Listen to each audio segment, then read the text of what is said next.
Pour moi, dans un monde idéal, c'est que l'être humain prenne davantage conscience de l'importance de la nature sauvage, de sa préservation, et que l'être humain quitte, quelque temps par jour en tout cas, ce monde de consommation, ce monde de surconnexion que l'on vit en continu, pour prendre conscience et se plonger quand même dans la nature. Et surtout, très important de transmettre ceci à la génération future, transmettre ceci aux enfants finalement.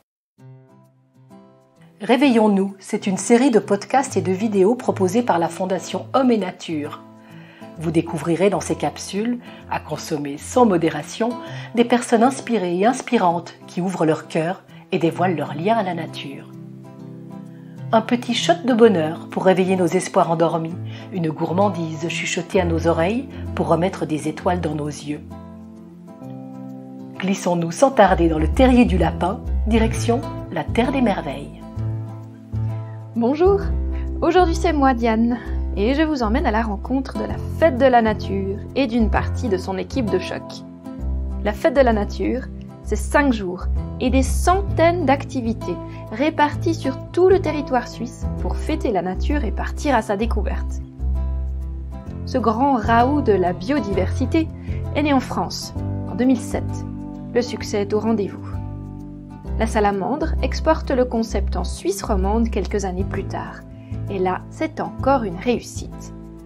Aux commandes de l'association, une équipe de passionnés qui se dévouent corps et âme, année après année, pour offrir un programme riche et varié en collaboration avec une centaine de partenaires.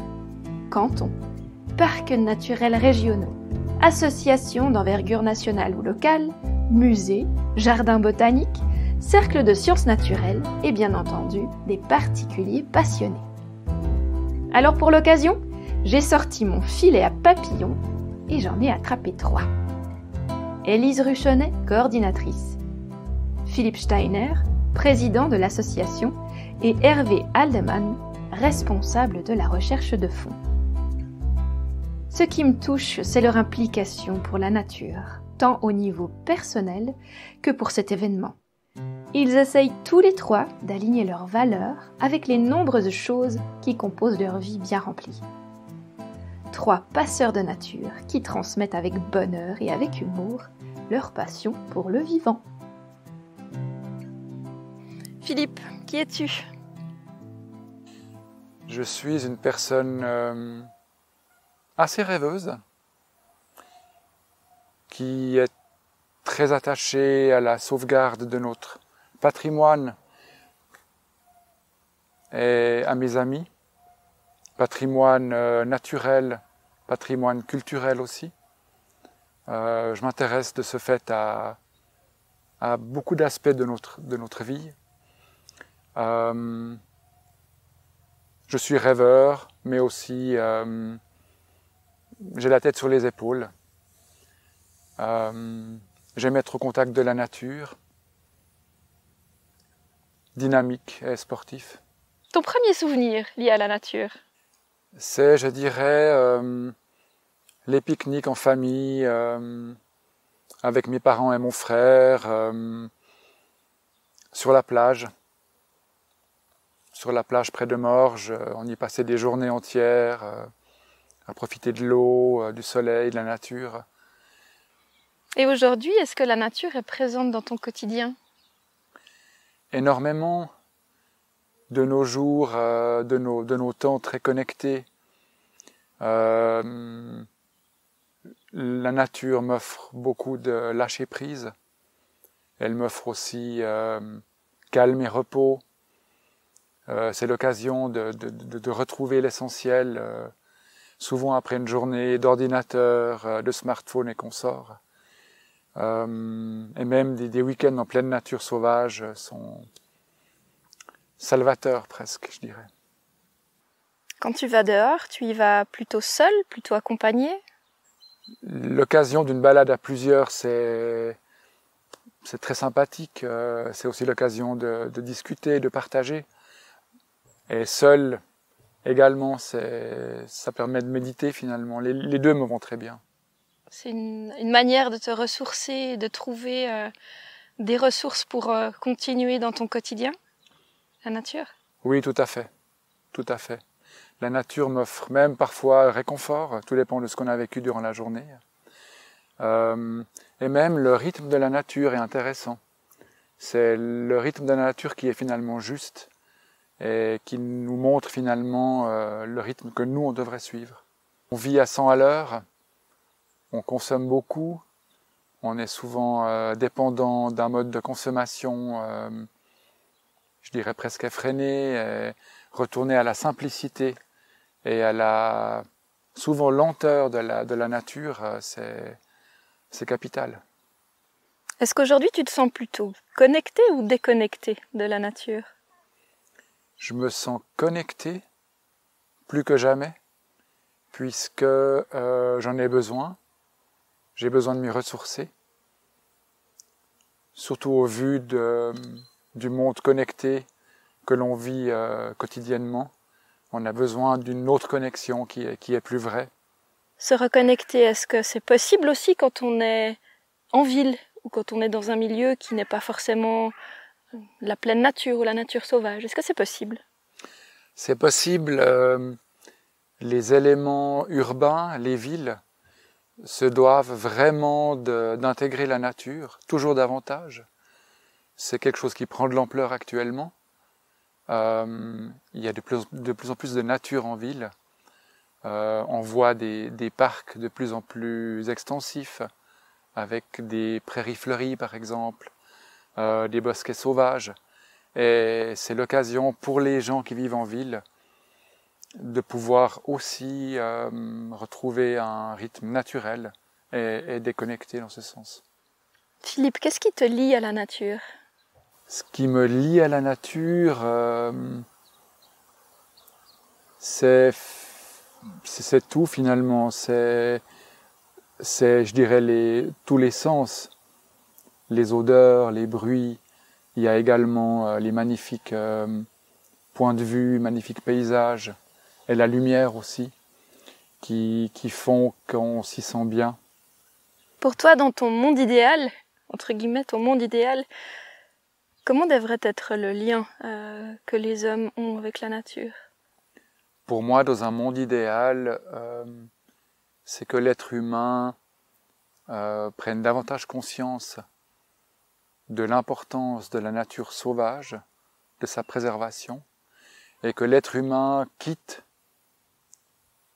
quelque temps par jour en tout cas, ce monde de consommation, ce monde de surconnexion que l'on vit en continu, pour prendre conscience et se plonger quand même dans la nature, et surtout, très important de transmettre ceci à la génération future, transmettre ceci aux enfants finalement.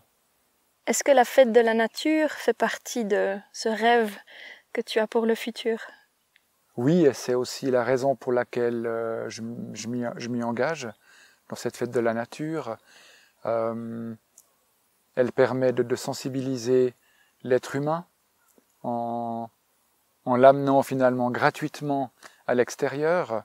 On offre des centaines d'activités nature pour certaines personnes qui n'ont jamais mis les pieds dans ou très rarement mis les pieds dans une forêt, je dirais, sauvage, ou dans un élément sauvage. C'est l'occasion gratuitement de découvrir les secrets de la nature. Et donc oui, c'est pour moi un événement assez unique et très important.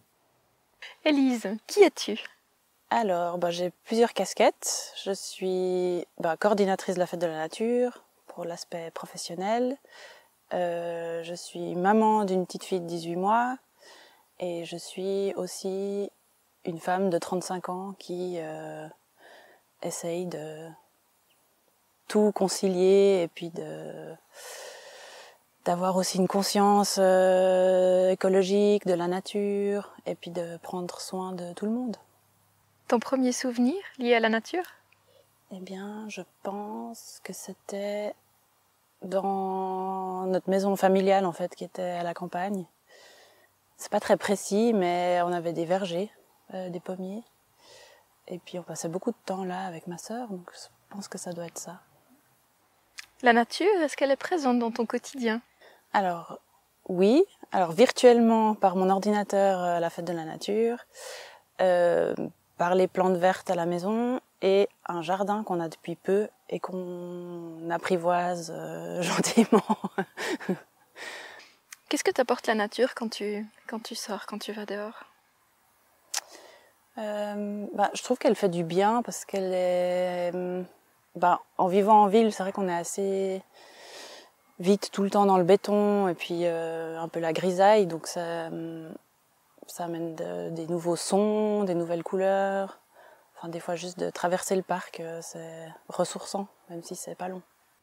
Est-ce qu'il y a un lien entre la santé et la nature? Ouais. Enfin, il y a l'aspect ressourçant de la nature qui est important pour la santé. Et puis, il y a aussi... on parle beaucoup de biomimétisme aussi. Du coup, je pense qu'il y a vraiment de quoi s'inspirer de la nature pour plein de domaines. Mais je pense que la santé, c'est primordial, en fait, nature et santé. Existe-t-il pour toi un lien entre la nature et la culture? Alors j'ai l'impression que c'est assez indissociable d'une certaine façon parce que la nature c'est aussi une grande source d'inspiration pour tout ce qui est culturel, enfin musique, peinture, théâtre, tous ces domaines artistiques. Donc je pense que ce serait un peu idiot de les séparer. Ouais. Et puis c'est vrai que la fête de la nature, on tend à fédérer tout le monde et puis à réunir. Il y a beaucoup de profils différents. Il y a des artistes qui participent.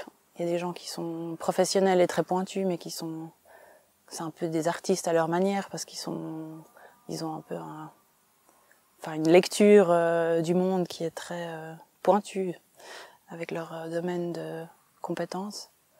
Donc non, je pense que c'est plutôt uni. Mais je sais que c'est pas toujours le cas en vrai, malheureusement. Comment redonnes-tu à la nature ce qu'elle t'offre? Ouais, une vaste question. J'en prends soin, en fait. Je crois que c'est la seule chose que je peux vraiment faire pour elle. Donc c'est des gestes au quotidien.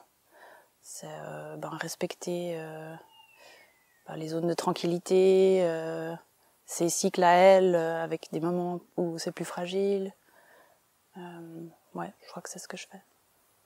Dans ce monde en pleine crise climatique, sociale et sanitaire aussi, est-ce que la fête de la nature est un moyen de redonner la foi aussi dans ces moments difficiles? Oui, justement, un des objectifs, c'est de vraiment faire la fête, c'est-à-dire de pouvoir aller dans la nature si on n'y va pas ou même si on y va, accompagné de gens qui partagent tout ce qu'ils savent de cette nature. Et puis surtout de pas être moralisateur, parce que c'est, je pense, un des gros points faibles de la crise et de tout ça, c'est que j'ai l'impression que les gens ils savent plus par quel bout prendre le problème, alors qu'on peut tous faire quelque chose à notre échelle. Mais c'est un peu déprimant des fois de se dire que on ne voit pas vraiment le résultat parce que les nouvelles sont toujours mauvaises et puis donc voilà, à la fête de la nature, c'est vrai qu'on veut justement pas du tout tomber dans cet aspect un peu moralisateur, culpabilisant, et puis justement plutôt essayer de montrer que autour de nous il y a des belles choses, il n'y a pas besoin non plus d'aller très loin, et puis qu'on peut agir à notre échelle. Hervé, qui es-tu? Ah, c'est une question assez difficile finalement. Donc je suis un être humain qui est sur la terre, qui essaie d'avoir une petite place ici dans tout ce écosystème au niveau large, dans le sens large du terme, entre les humains, entre la nature et entre les animaux. Ton premier souvenir lié à la nature? C'est en faisant du ski. En fait. Alors, est-ce que c'est de la nature, de skier dans la nature? Mais oui, c'était mes premiers skis quand j'étais tout petit, quand j'avais 4 ans. Aujourd'hui, la nature, elle est présente dans ton quotidien? Elle est présente dans une nature un peu transformée, vu que c'est dans mon jardin, dans ma maison. Donc il y a un peu des choses, il y a un peu des arbres, mais c'est quand même tout fait exprès pour chez moi. Mais elle est présente quand je vais marcher, courir. J'essaie qu'elle soit présente. Mais... Est-ce que tu vas souvent dehors? Est-ce que tu vas plutôt seul ou tu vas accompagné? Ça dépend si c'est dehors, ça veut dire juste sortir pour être dehors en contact quand même avec l'extérieur, donc tous les jours. Vu que j'ai un jardin en plus, c'est plus facile. Et puis autrement, il y a différentes étapes, ça dépend. Il y a des moments de solitude dans la course à pied, dans les marches. Il y a des moments de famille où on va aussi dehors, on va aussi marcher. C'est pas fixe. Quand tu vas dehors, est-ce que ça te permet de trouver des ressources pour ta vie, pour ton quotidien? Oui, beaucoup de réflexion dehors. Quand on va dehors, beaucoup de marche. En fait, c'est le marché, c'est l'activité de marché qui fait que... Parce que quand on s'arrête, on contemple, on réfléchit un peu moins, on profite. Et puis quand on marche, beaucoup de solutions sont trouvées. Enfin, j'en ai trouvé beaucoup et j'ai beaucoup réfléchi à ma vie en étant dehors, en marchant. S'émerveiller, selon toi, qu'est-ce que c'est? S'émerveiller, c'est d'être... avoir la capacité de rêver encore. Enfin, c'est-à-dire quand on s'émerveille, on croit encore que les choses peuvent changer. C'est un côté enfant. Enfin, c'est la découverte, mais découvrir, c'est justement croire que les choses changent. Donc que c'est pas tout le temps pareil, et que on a l'espace à voir. C'est difficile, hein, mais avoir de nouvelles choses, mais avoir des choses qu'on voyait pas avant. S'émerveiller, c'est peut-être redécouvrir des choses d'un autre angle. Est-ce qu'il y a des choses qui t'émerveillent dans la nature? Oui, alors c'est les changements des saisons déjà, c'est merveilleux. Quand là, j'ai la chance d'avoir un jardin, quand on voit maintenant ça bourgeonne, les animaux, les petits insectes qui arrivent, les renards qui passent, c'est un émerveillement, mais surtout le changement de la nature, le changement. L'émerveillement ou la connaissance, lequel donne naissance à l'autre? Je pense que c'est l'émerveillement qui donne naissance à la connaissance. C'est-à-dire que quand on est émerveillé, on a envie de savoir peut-être comment ça... qu'est-ce qui est derrière, qu'est-ce qui se cache. Et c'est ça, la connaissance, c'est de vouloir comprendre. En fin de compte, on a plus besoin d'émerveillement que de connaissance. L'accès à la connaissance qui biaise un peu les choses. Donc la fête de la nature est un moyen de transmettre, d'apprendre ou de réveiller l'émerveillement chez les gens. Oui, entre autres. Qui peut aboutir sur la connaissance. Mais c'est l'émerveillement, c'est de redécouvrir, de se rappeler l'importance de la nature, de se rappeler qu'on fait partie de la nature, qu'on n'est pas à part de la nature, on est partie prenante. Et qu'elle fait partie de nous comme on fait partie d'elle. Est-ce que l'émerveillement est au final peut-être un moyen de sauver le monde? Sûrement. Si seulement c'était... Oui, je pense si on perd l'émerveillement, on perd le goût de protéger, de protéger l'environnement qu'on a, d'y être attentif. Même si, comme j'ai dit avant, peut-être on n'est pas vraiment attentif, mais le respect, c'est en tout cas pas de le détruire. C'est sans forcément s'en occuper, c'est en tout cas de le respecter. En d'autres mots, quelle est ta part du colibri? La part du colibri, c'est de redonner, de partager déjà. Dans un cercle, déjà, il y a la fête de la nature, il y a aussi le cercle familial, c'est déjà dans le cercle d'amis, c'est déjà de partager ces moments à l'extérieur. Et après, il faut que ça puisse faire boule de neige. C'est que de partager ce qu'on a pour que d'autres personnes puissent la transmettre. Comme prendre des autres pour s'émerveiller. Un immense merci à Élise, Philippe et Hervé pour leur participation. Et vous aimeriez participer à la fête de la nature? Rendez-vous sur leur site www.fêtedelanature.ch, tout collé. Cet entretien de Réveillons-nous a été réalisé avec la collaboration de Virginie Bravant, Jeanne Gerster, Diane et Léa pour les voix, le son et le montage. Vous avez adoré? Alors aidez-nous à porter cet épisode aux oreilles des amoureux de la nature. Mettez des étoiles sur Apple Podcast et rédigez un avis fabuleux. Dans le prochain épisode, vous ferez la connaissance de la compagnie de la Pie qui chante. Tout un programme. Merci de votre écoute et à très bientôt.